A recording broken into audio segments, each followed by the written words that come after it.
Hello, I'm Raisa Chantami of the Indonesia channel in Jakarta, and this is your TIC News Break on the hour, every hour. Here's what's happening in Indonesia.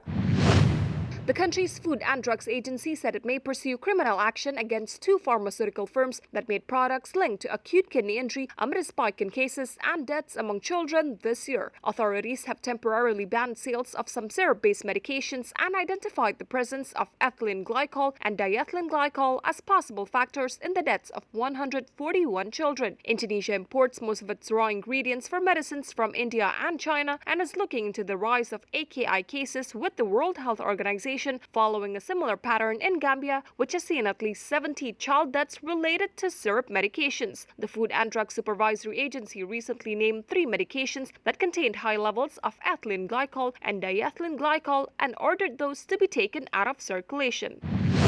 Indonesia has revised up its carbon emission reduction targets, pledging a more effective land use and better energy policies. The government has set a new target to cut emission levels by 31.89% on its own, or 43.2% with international support by 2030. That is more ambitious than its Paris Agreement pledge, which was to cut emissions by 29% or 41% with international help. The targets came ahead of next month's annual United Nations Climate Conference in Egypt, known as COP27, and as Indonesia prepares to host the G20 Leaders Summit in mid-November in Bali. In a September 23 document presented to the UN, Indonesia said it would reduce emissions, among others, through effective land use, spatial planning, the promotion of clean energy, and sustainable forest management.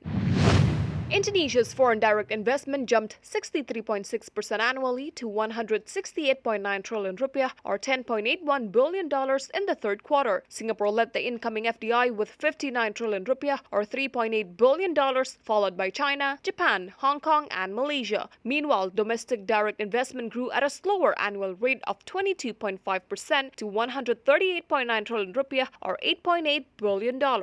In the financial markets, here's how stocks and the currency opened in Jakarta and around the region.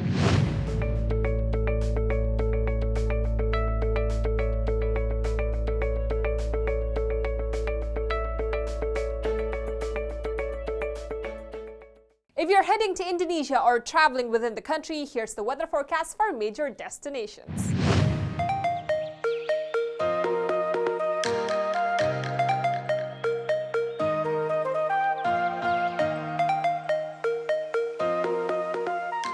And that's what's happening in Indonesia. I'm Raisa Chantami with your TIC News Break.